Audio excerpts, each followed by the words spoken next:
आदमी के बताओ आदि किस्ता के माल है आदमी के बताओ आदि किस्ता के माल है आदि किस्ता के माल है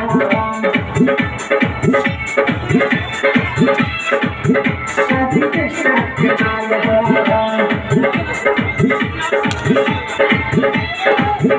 आदि किस्ता के माल है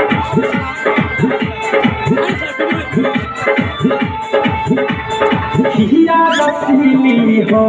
ई सब के जलती न मिली हो डीजे पर कमर हिलावे ए कदर तवा पतीली हो सुना हिया रसीली हो ई सब के जलती न मिली हो डीजे पर कमर हिलावे ए कदर तवा पतीली हो पके चुमा चाटिए पंची खसावा भूले जाइबा पुरन के आई नया देखी के फरमा के सभे बेहाल हो आदि के बताओ आदि किस्ता के माल हो आदि के बताओ आदि किस्ता के माल हो